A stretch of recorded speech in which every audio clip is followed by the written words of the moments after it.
ओम श्री गणेशाय नमः। ओम नमः शिवाय। नमस्कार दोस्तों आप सभी को हमारे YouTube channel Shraddha and fact में स्वागत है। दोस्तों आज के वीडियो में आप श्रवण करेंगे महाशिव पुराण के 13वें दिन की कथा। ब्रह्मा जी बोले कि भगवान विष्णु आदि देवताओं के द्वारा की गई स्तुति को सुनकर सबकी उत्पत्ति करने वाले भगवान शंकर बड़े प्रसन्न हुए और जोर से हंसे। सपत्नीक ब्रह्मा जी और भगवान विष्णु को साथ आया हुआ देखकर महादेव जी ने हम लोगों से यथोचित वार्तालाप करके हमारी आगमन का कारण पूछा। रुद्र बोले कि हे हरे, हे विधे, हे देवताओं और महर्षियों, आप लोग आज निर्भय होकर अपने आने का ठीक ठीक कारण बताइए। आप लोगों की स्तुति से मैं बहुत ही प्रसन्न हूँ। आप लोग किस लिए यहाँ आए हैं और कौन सा कार्य आप रहा है, वह सब मैं सुनना चाहता हूँ। ब्रह्मा जी बोले कि हे मुने, महादेव जी के इस प्रकार पूछने पर सभी लोगों का पितामह मैं ब्रह्मा भगवान विष्णु की आज्ञा से कहने लगा कि हे देवाधिदेव, हे महादेव, हे करुणा सागर, हे प्रभु, हम दोनों इन देवताओं और मुनियों के साथ जिस उद्देश्य से यहाँ आए हैं उसे सुनिए। हे वृषभध्वज, विशेष रूप से आपके लिए ही हम लोग यहाँ आए हैं, क्योंकि हम तीनों सहायतार्थी हैं। सृष्टि चक्र के संचालन रूप प्रयोजन की सिद्धि के लिए एक दूसरे के सहायक है। सहार्थी को सदा परस्पर यथा योग्य सहयोग करना चाहिए, अन्यथा यह जगत टिक नहीं सकता। हे महेश्वर, कुछ ऐसे असुर उत्पन्न होंगे जो मेरे द्वारा मारे जाएंगे, कुछ भगवान विष्णु के द्वारा और कुछ आपके द्वारा बद्ध होंगे। हे महाप्रभु, कुछ आपके वीर्य से उत्पन्न पुत्र द्वारा मारे जाएंगे और कुछ असुर आपकी माया के द्वारा बद्ध को प्राप्त होंगे। आप भगवान शंकर की कृपा से ही देवताओं को सदा उत्तम सुख प्राप्त होगा। घोर असुरों का विनाश करके आप जगत को सदा स्वास्थ्य एवं अभय प्रदान करेंगे। आप राग द्वेष रहित, योग युक्त एवं सर्वथा दयालु है, इसीलिए हो सकता है कि आप असुरों का वध ना करें। हे ईश, जब यह आराधना करके वर प्राप्त कर लेंगे तब सृष्टि की स्थिति किस प्रकार रहेगी। इसीलिए हे वृषभध्वज, उचित यही है कि आप इस सृष्टि की स्थिति के लिए सदैव असुरों का वध करते रहे। यदि सृष्टि पालन तथा संहार कर्म ना करने हो तो हमारा तथा माया का भिन्न भिन्न शरीर धारण करना सार्थक नहीं रहेगा। वास्तव में हम तीनों एक ही स्वरूप वाले हैं, किंतु कार्य के भेद से भिन्न भिन्न शरीर धारण करके स्थित है। यदि कार्य भेद न सिद्ध हो तब तो हमारे रूप भेद का कोई प्रयोजन नहीं है। परमात्मा महेश्वर एक होते हुए भी अपनी माया के कारण ही तीन रूपों में विभक्त है। वे प्रभु अपनी लीला से स्वतंत्र है। श्री हरि उनके वाम अंग से उत्पन्न हुए हैं, मैं ब्रह्मा उनके दाहिने अंग से उत्पन्न हुआ हूँ और आप उन सदाशिव के हृदय से उत्पन्न हैं। अतः आप ही शिव जी के पूर्ण रूप है। हे प्रभु, इस प्रकार विभिन्न स्वरूप वाले हम तीन रूपों में प्रकट है और जो वस्तुतः उन शिवा शिव के पुत्र ही है। हे सनातन, इस यथार्थ तत्व को आप हृदय से अनुभव कीजिए। हे प्रभु, मैं और भगवान विष्णु आपके आदेश से प्रसन्नता पूर्वक लोक की सृष्टि और पालन का कार्य कर रहे हैं तथा कार्य कारणवश सब पत्नी भी हो गए हैं। अतः आप भी विश्व हित के लिए तथा देवताओं के सुख के लिए एक परम सुंदरी स्त्री को पत्नी के रूप में ग्रहण करें। हे महेश्वर, एक और बात सुनिए। मुझे पहले के वृतांत का स्मरण हुआ है, जिसे पूर्व काल में आपने ही शिव स्वरूप से हमारे सामने कहा था। हे ब्राह्मण, मेरा ऐसा उत्तम रूप आपके अंग से प्रकट होगा जो लोक में रुद्र नाम से प्रसिद्ध होगा। आप ब्रह्मा सृष्टिकर्ता होंगे, श्री हरि जगत का पालन करने वाले होंगे तथा मैं सगुण रुद्र रूप होकर संहार करने वाला होऊंगा। मैं एक स्त्री के साथ विवाह करके लोक का उत्तम कार्य करूंगा। हे स्वामिन, आप अपने द्वारा कहे गए वचन को याद करके अपनी प्रतिज्ञा को पूर्ण कीजिए। हे स्वामिन, आपका आदेश है कि मैं सृष्टि करूं, श्रीहरि पालन करे और आप स्वयं संहार के हेतु बनकर प्रकट हो। सो आप साक्षात शिव ही संहारकर्ता के रूप में प्रकट हुए हैं। आपके बिना हम दोनों अपना अपना कार्य करने में समर्थ नहीं है। अतः आप लोकहित के कार्य में तत्पर एक कामिनी को स्वीकार करें। हे शंभो, जैसे लक्ष्मी भगवान विष्णु की, सावित्री मेरी सहधर्मिणी, और उसी प्रकार आप इस समय अपने सहचरी कांता को ग्रहण करें। ब्रह्मा जी बोले कि मेरी यह बात सुनकर मुस्कान युक्त मुखमंडल वाले वे लोकेश हर श्रीहरि के सामने मुझसे कहने लगे। ईश्वर बोले कि हे ब्राह्मण, हे विष्णु, आप दोनों मुझे सदा ही अत्यंत प्रिय है। आप दोनों को देखकर मुझे बड़ा आनंद मिलता है। आप लोग समस्त देवताओं में श्रेष्ठ और त्रिलोकी के स्वामी है। लोकहित के कार्य में मन लगाए रहने वाले आप दोनों का वचन अत्यंत गौरवपूर्ण है। किंतु हे सुरश्रेष्ठ गण, सदा तपस्या में संलग्न रहकर संसार से विरत रहने वाले और योगी के रूप में प्रसिद्ध मेरे लिए विवाह करना उचित नहीं है। जो निवृत्ति के सुंदर मार्ग पर स्थित है, अपने आत्मा से ही रमन करने वाला, निरंजन अवधूत देह वाला, ज्ञानी, आत्मदर्शी, कामना से शून्य, विकार रहित, अभोगी, सदा पवित्र और अमंगल वेशधारी है, उसे संसार में कामनी से क्या प्रयोजन है, यह इस समय मुझे बताइए। मुझे तो सदा केवल योग में लगे रहने पर ही आनंद आता है। ज्ञानहीन पुरुष से भोगों को अधिक महत्व देता है। संसार में विवाह करना बहुत बड़ा बंधन समझना चाहिए। इसीलिए मैं सत्य सत्य कहता हूँ कि मुझ में मेरी अभिरुचि नहीं है। अपना उत्तम अर्थ या स्वार्थ है, उसका भली भांति चिंतन करने के कारण लौकिक स्वार्थ में ऐसे प्रवृत्ति नहीं होती है। तथापि आपने जगत के हित के लिए हितकर जो कुछ कहा है उसे मैं करूँगा। आपके वचन को गरिष्ठ मानकर अथवा अपनी कही हुई बातों को पूर्ण करने के लिए मैं विवाह अवश्य करूँगा, क्योंकि मैं सदा अपने भक्तों के अधीन हूँ। हे हरे, हे ब्राह्मण, परंतु मैं जैसी नारी को प्रिय पत्नी के रूप में ग्रहण करूँगा और जिस शर्त के साथ करूँगा उसे सुने।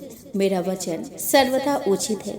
जो नारी मेरे तेज को विभाग पूर्वक संग्रह करने में समर्थ हो, उस योगिनी तथा काम रूपणी स्त्री को मेरी पत्नी बनाने के लिए बताए। जब मैं योग में तत्पर रहूं, तब उसे भी योगिनी बनकर रहना होगा, और जब मैं कामासक्त हूँ, तब उसे भी कामिनी के रूप में रहना होगा। वेद वेत्ता विद्वान जिन्हें अविनाशी बतलाते हैं, उन ज्योति स्वरूप सनातन शिव तत्व का मैं सदा चिंतन करता हूँ। हे ब्राह्मण, उन सदा शिव के चिंतन में जब मैं न लगा हूँ, तब उस कामिनी के साथ मैं समागम कर सकता हूँ। जो मेरे शिव चिंतन में विघ्न डालेगी, वह दुर्भागा स्त्री मेरे भार्या न बने। आप ब्रह्मा, विष्णु और मैं तीनों ही महाभाग्यशाली ब्रह्म स्वरूप शिव जी के अंशभूत हैं। अतः हमारे लिए उसका नित्य चिंतन करना उचित है। हे कमलासन, उनके चिंतन के लिए मैं बिना विवाह के भी रह लूंगा, किंतु उनका चिंतन छोड़कर विवाह नहीं करूंगा। अतः आप लोग मुझे इस प्रकार की पत्नी बताइए जो सदा मेरे कर्म के अनुकूल चल सके। हे ब्राह्मण, उसमें भी मेरी एक शर्त है, उसे आप सुने। यदि उस स्त्री का मुझ पर और मेरे वचनों पर अविश्वास होगा, तो मैं उसे त्याग दूंगा। ब्रह्मा जी बोले कि उन रुद्र की बात सुनकर मैंने और श्री विष्णु ने मंद मुस्कान के साथ मन ही मन प्रसन्नता अनुभव किया। फिर मैंने विनम्र होकर यह कहा, हे नाथ, हे महेश्वर, हे प्रभु, आपने जिस प्रकार की स्त्री का निर्देश किया है, वैसे ही स्त्री के विषय में मैं आपको प्रसन्नता पूर्वक बता रहा हूँ। वे उमा जगत के कार्य सिद्धि के लिए भिन्न भिन्न रूप में प्रकट हुई है। हे प्रभु, सरस्वती और लक्ष्मी के यह दो रूप धारण करके वे पहले ही प्रकट हो चुकी है। महालक्ष्मी तो विष्णु की कांता और सरस्वती मेरी कांता हुई है। लोकहित का कार्य करने की इच्छा वाली, वे अब हमारे लिए तीसरा रूप धारण करके प्रकट हुई है। हे प्रभु, वे शिवा सती नाम से दक्ष पुत्री के रूप में अवतीर्ण हुई है। वे ही आपकी ऐसी भार्या हो सकती है जो सदा आपके लिए हितकारिणी होंगी। हे देवेश, वे दृढ़ व्रत में स्थित होकर आपके लिए तप कर रही है। वे महातेजस्विनी सती आपको पति रूप में प्राप्त करने की इच्छुक है।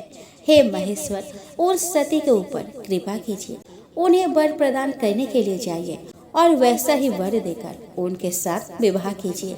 हे शंकर, भगवान विष्णु की, मेरी तथा सभी देवताओं की यही इच्छा है। आप अपनी शुभ दृष्टि से हमारी इच्छा को पूर्ण कीजिए, जिससे हम इस उत्सव को आदर पूर्वक देख सके। ऐसा होने से तीनों लोक में सुख देने वाला परम मंगल होगा और सबकी समस्त चिंताएं मिट जाएंगी। इसमें संशय नहीं है। मेरी बात पूरी होने पर अच्युत मधुसूदन लीला से रूप धारण करने वाले भक्तवत्सल इस शान से कहने लगे। विष्णु जी बोले कि हे देवादिदेव, हे महादेव, हे करुणाकर, हे शंभो, ब्रह्मा जी ने जो कुछ भी कहा है उसे मेरे द्वारा कहा गया ही समझिए। इसमें किसी प्रकार का संदेह नहीं है। हे महेश्वर, मेरे ऊपर कृपा करके उसे कीजिए। उन सती से विवाह कर इस त्रिलोकी को अपने कृपा दृष्टि से सनाथ कीजिए। ब्रह्मा जी बोले कि हे मुने, यह कहकर उत्तम बुद्धि वाले भगवान विष्णु चुप हो गए। तब भक्त वत्सल भगवान शिव जी ने हंसकर तथास्तु कहा। तत्पश्चात उनसे आज्ञा प्राप्त कर पत्नियों सहित हम दोनों मुनियों और देवताओं के साथ अपने अपने अभीष्ट स्थान को अत्यंत प्रसन्नता के साथ चले आए। ब्रह्मा जी बोले कि इस प्रकार मैंने सभी देवताओं के द्वारा की गई शिव जी की उत्तम स्तुति आपसे कह दिया। हे मुने, सती ने जिस प्रकार शिव जी से वर प्राप्त किया उसे आप मुझसे सुने। सती ने आश्विन मास के शुक्ल पक्ष की अष्टमी तिथि को उपवास कर भक्ति पूर्वक सर्वेश्वर शिव जी का पूजन किया। इस प्रकार नंदा व्रत के पूर्ण हो जाने पर नवमी तिथि का कुछ भाग शेष रह गया था। उस समय ध्यान में निमग्न उन सती के सामने शिव प्रकट हो गए। वे सर्वांग सुंदर तथा गौर वर्ण के थे। उनके 5 मुख थे और प्रत्येक मुख में 3-3 नेत्र थे। भाल देश में चंद्रमा शोभा पा रहा था। उनका चित्त प्रसन्न था। उनका कंठ नीला था और उनको 4 भुजाएं थी। उन्होंने हाथों में त्रिशूल, ब्रह्म कपाल, वर तथा अभय मुद्रा को धारण कर रखा था। भस्ममय अंग राख से उनका शरीर उद्भासित हो रहा था। उनके मस्तक पर गंगा जी शोभा बढ़ा रही थी और उनके सभी अंग मनोहर थे। वे परम सौंदर्य के धाम थे। उनका मुख करोड़ों चंद्रमाओं के समान प्रकाशमान था। उनकी कांति करोड़ों कामदेवों के समान थी और उनकी आकृति स्त्रियों को प्रिय लगने वाली थी। इस प्रकार के प्रभु महादेव जी को प्रत्यक्ष देखकर सती ने लज्जा से नीचे की ओर मुख करके उनके चरणों में प्रणाम किया। तपस्या का फल प्रदान करने वाली महादेव जी उत्तम व्रत धारण करने वाली सती को पत्नी के रूप में प्राप्त करने की इच्छा रखते हुए भी उनसे कहने लगे। महादेव जी बोले कि हे दक्ष नंदिनी, मैं तुम्हारे इस व्रत से प्रसन्न हूँ। हे सुब्रते, जो तुम्हारा अभीष्ट वर हो उसे मांगो, मैं उसे प्रदान करूँगा। ब्रह्मा जी बोले कि जगदीश्वर, महादेव ने सती की भावना को जानते हुए भी उनकी बात सुनने की इच्छा से वर मांगो ऐसा कहा। वे लज्जा के वश में हो गई और जो उनके मन में था उसे कह न सकी। उनका जो अभीष्ट था वह लज्जा से आच्छादित हो गया था। शिव जी का प्रिय वचन सुनकर वे प्रेम में विभोर हो गई। इसे जानकर भक्तवत्सल शंकर जी अत्यंत हर्षित हुए। सत्पुरुषों के सरस स्वरूप तथा अंतर्यामी वे शिव जी सती की भक्ति के वशीभूत होकर वर मांगो ऐसा शीघ्रता पूर्वक बार बार कहने लगे। उस समय सती ने अपनी लज्जा को रोककर शिव जी से कहा कि हे वरद, आप कभी भी न टालने वाला यथेष्ट वर प्रदान करें। शिव जी ने अनुभव किया कि सती अपनी बात पूरी नहीं कर पा रही है। एतदर्थ उन्होंने स्वयं ही कहा कि हे देवी, तुम मेरी पत्नी बनो। अपने अभीष्ट फल को प्रकट करने वाली शिव जी के वचन को सुनकर और अपना मनोगत वर प्राप्त करके सती प्रसन्न होकर चुपचाप खड़ी रही। वे सकाम शिव जी के सामने मंद मंद मुस्कुराती हुई कामना को बढ़ाने वाली अपने हाव भाव प्रकट करने लगी। सती द्वारा अभिव्यक्त हाव भाव को स्वीकार कर श्रृंगार रस ने उन दोनों के चित्त में शीघ्रता से प्रवेश किया। हे देवऋषि, श्रृंगार रस के प्रवेश करते ही लोक लीला करने वाली शिव जी और सती की चित्रा से युक्त चंद्रमा के समान विलक्षण कांति हो गई। काले तथा चिकने अंजन के समान कांति वाली सती स्फटिक मणि के सदृश कांति युक्त उन शिव जी को प्राप्त कर इस प्रकार शोभित हुई, जिस प्रकार आभ्रलेखा यानी कि मेघ घटा चंद्रमा को प्राप्त कर शोभित होती है। तदंतर दक्ष कन्या सती अत्यंत प्रसन्न होकर दोनों हाथों को जोड़कर भक्तवत्सल भगवान शिव जी से विनम्रता पूर्वक कहने लगी। सती बोली कि हे देव, हे महादेव, हे प्रभु, हे जगतपति, आप मेरे पिता के समक्ष वैवाहिक विधि से मुझे ग्रहण कीजिए। ब्रह्मा जी बोले कि हे नारद, इस प्रकार सती की बात सुनकर भक्तवत्सल महादेव जी ने प्रेम पूर्वक उनकी ओर देखकर यह वचन कहा, ऐसा ही होगा।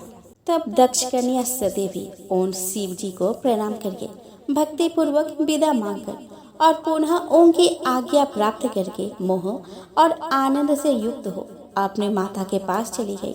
शिव जी भी हिमालय के शिखर पर अपने आश्रम में प्रवेश करके दक्ष कन्या सती के वियोग के कारण बड़ी कठिनाई से ध्यान में तत्पर हो सके।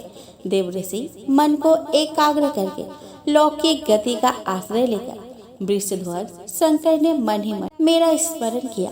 तब त्रिशूलधारी महेश्वर के स्मरण करने पर उनकी सिद्धि से प्रेरित होकर मैं शीघ्र ही उनके समीप पहुंच गया और हे तात, हिमालय के शिखर पर जहाँ सती की वियोग जनित दुख का अनुभव करने वाला महादेव जी विद्वान थे, वहां मैं सरस्वती सहित उपस्थित हो गया। हे देवऋषि, तदंतर सरस्वती सहित मुझे ब्रह्मा को देखकर सती के प्रेम में बंधे हुए शिव जी उत्सुकता पूर्वक कहने लगे। शंभु बोले कि हे ब्राह्मण, मैं जब से विवाह के कार्य में स्वार्थ बुद्धि कर बैठा हूँ, तब से आप मुझे इस स्वार्थ में ही स्वत्व सा प्रतीत हो रहा है। दक्ष कन्या सती ने बड़ी भक्ति भाव से मेरी आराधना की है और मैं नंदा व्रत के प्रभाव से उसे अभिष्ट वर दे दिया है। तदंतर उस सती ने मुझसे कहा कि हे जगतपते, मेरे पिता को सूचित करके वैवाहिक विधि का पालन करते हुए मुझे ग्रहण कीजिए। हे ब्राह्मण, उसकी भक्ति से संतुष्ट हुए मैं उसे भी स्वीकार कर लिया। हे विधे, इस प्रकार का वर प्राप्त कर सती अपने माता के पास चली गई और मैं यहाँ चला आया। इसलिए हे ब्राह्मण, आप मेरी आज्ञा से दक्ष के घर जाइए और वे दक्ष प्रजापति जिस प्रकार मुझे शीघ्र अपने कन्या प्रदान करे, उस प्रकार उनसे कहिए। जिस प्रकार मेरा सती वियोग भंग हो, वैसा उपाय आप कीजिए। आप सभी प्रकार की विद्याओं में निपुण हैं, अतः इस बात के लिए दक्ष प्रजापति को समझाइए। ब्रह्मा जी बोले कि यह कहकर वे शिव जी मुझे ब्रह्मा के समीप स्थित सरस्वती को देखकर शीघ्र ही सती के वियोग के वशीभूत हो गए। उनकी आज्ञा पाकर मैं कृतकृत्य और प्रसन्न हो गया तथा उन भक्तवत्सल जगतपति से यह कहने लगा।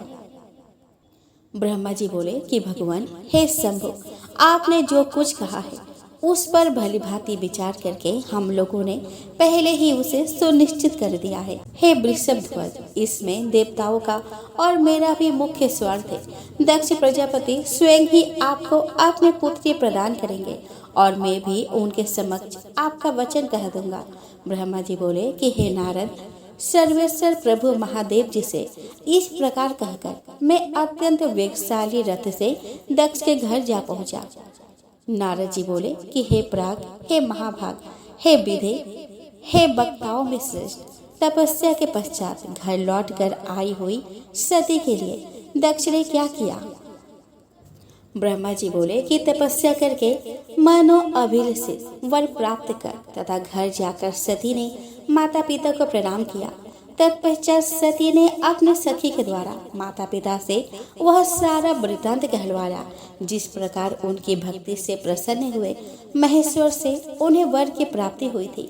सखी के मुंह से सारा वृतांत सुनकर माता पिता को बड़ा आनंद हुआ और उन्होंने महान उत्सव मनाया।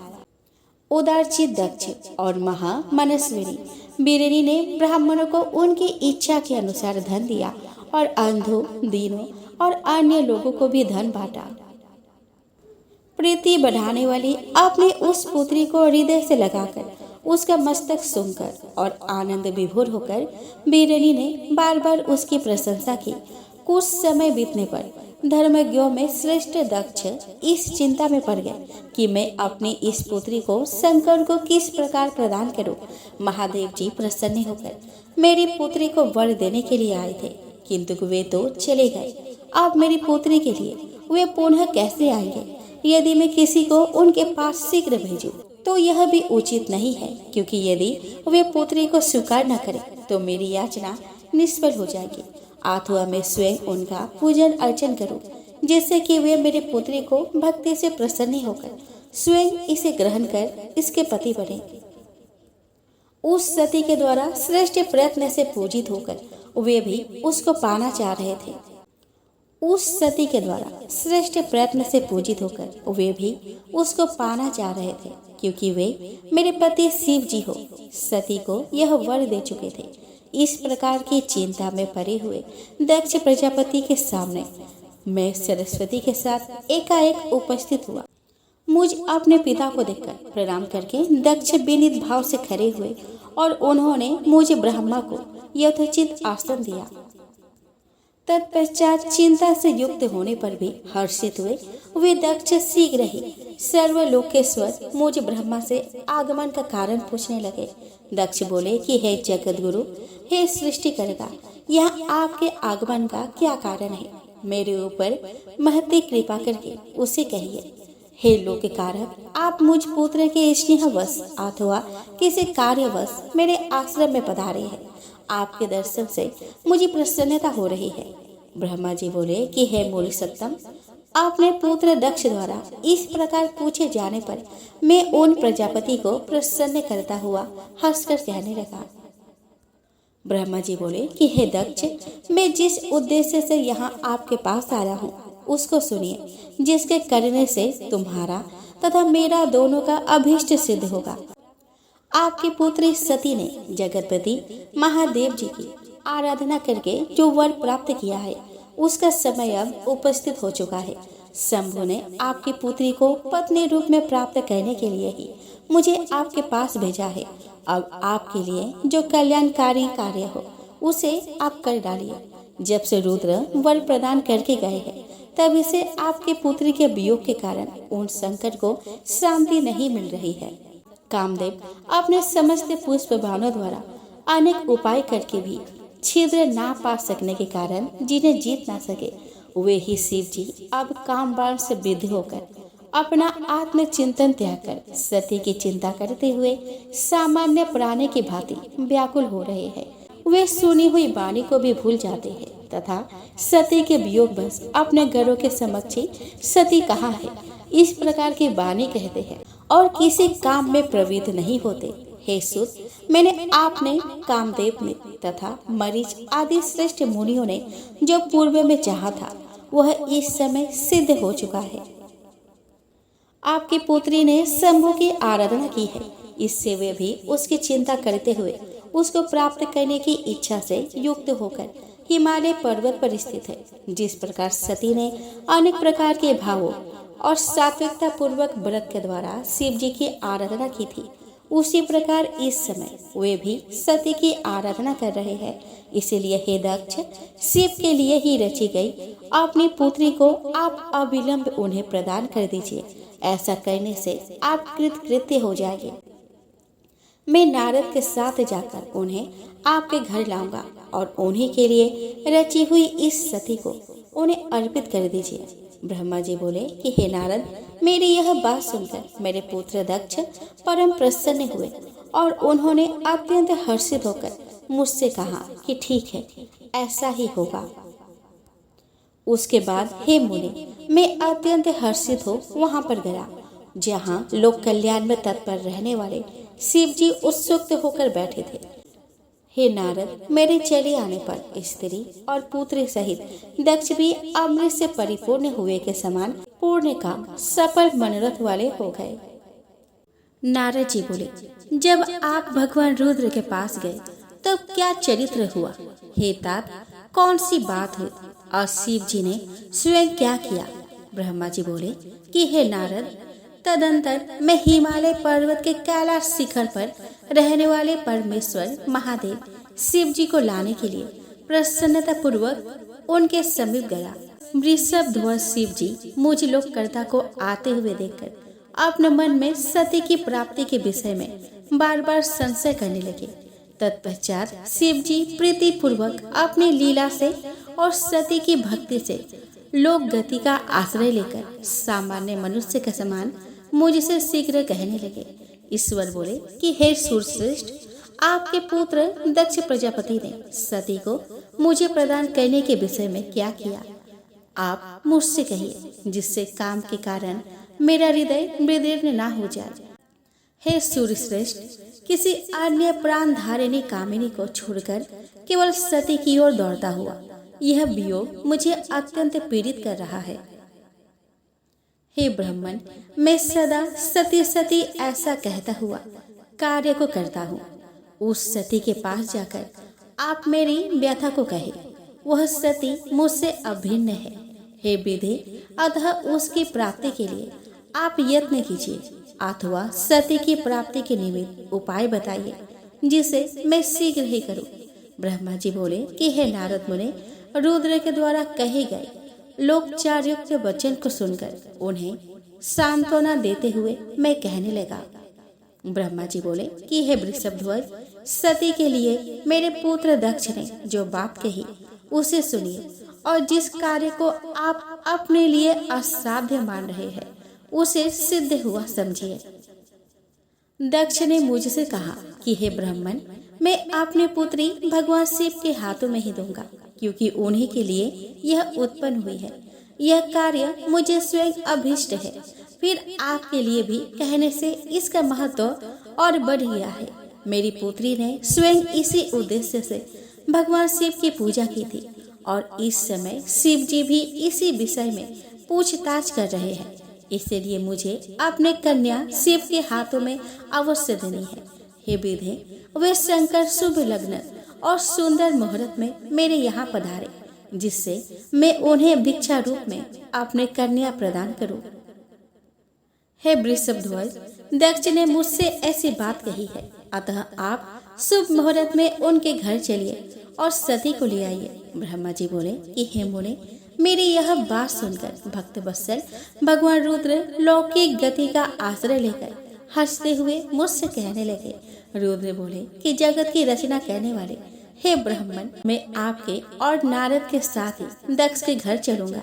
अतः आप नारद का स्मरण करें और अपने मरीचि आदि मानस पुत्रों का भी स्मरण करें। हे विधे, मैं अपने गरुड़ सहित उन सब के साथ दक्ष के घर चलूंगा। ब्रह्मा जी बोले कि हे नारद, लोकाचार के निर्वाह में लगे हुए भगवान शिव जी के इस प्रकार आज्ञा देने पर मैंने आप नारद का और मरीचि आदि पुत्रों का स्मरण किया। तब मेरे स्मरण करते ही आपके साथ मेरे सभी मानस पुत्र प्रसन्न होकर आदर पूर्वक शीघ्र ही वहां उपस्थित हो गए। भगवान रुद्र के स्मरण करने पर शिव भक्तों में श्रेष्ठ वे विष्णु भी अपने सैनिकों और कमला लक्ष्मी के साथ गरुड़ पर आरूढ़ हो तुरंत ही वहां आ गए। तदंतर चैत्र शुक्ल पक्ष त्रयोदशी में रविवार को पूर्वा फाल्गुनी नक्षत्र में उन महेश्वर ने विवाह के लिए यात्रा की। ब्रह्मा, विष्णु आदि सभी देवताओं और ऋषियों के साथ मार्ग में चलते हुए वे शिव जी बहुत शोभा पा रहे थे। वहां जाते हुए देवताओं, मुनियों तथा आनंद मग्न मन वाले प्रमथ गणों का मार्ग में महान उत्सव हो रहा था।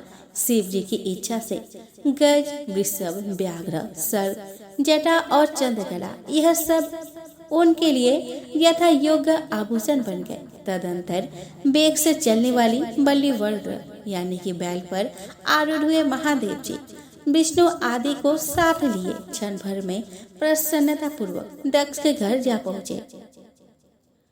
तब हर्ष के कारण रोमांचित और विनीत चित्त वाले दक्ष समस्त आत्मीय जनों के साथ भगवान शिव की आगवानी के लिए उनके सामने आए। दक्ष वहां समस्त देवताओं का सत्कार किया। वे सब लोग सूर्यश्रेष्ठ शिव जी को बैठाकर उनके पार्श्व भाग में स्वयं भी मुनियों के साथ यथाक्रम बैठ गए। इसके पश्चात दक्ष मुनियों सहित समस्त देवताओं तथा गणों को साथ लेकर भगवान शिव को घर के भीतर ले गए। उस समय दक्ष ने प्रसन्नचित होकर उत्तम आसन देकर स्वयं ही विधि पूर्वक सर्वेश्वर शिव जी का पूजन किया। तत्पश्चात उन्होंने विष्णु का, मेरा, ब्राह्मणों का, देवताओं का और समस्त शिवगणों का भी यथोचित विधि से उत्तम भक्ति भाव के साथ पूजन किया।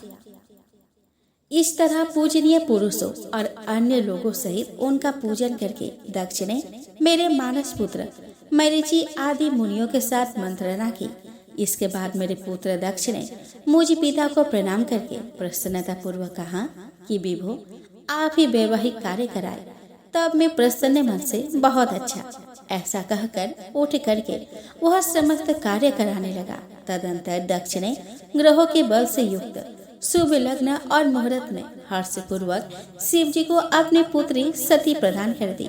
उन शिव जी ने भी उस समय हर्षित होकर सुंदर शरीर वाली दक्ष पुत्री का वैवाहिक विधि से पानी ग्रहण किया।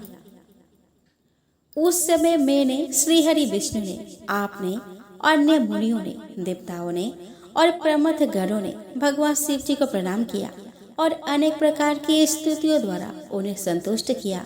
उस समय नाच गान के साथ महान उत्सव हुआ और समस्त देवता और मुनिगण परम आनंदित हुए।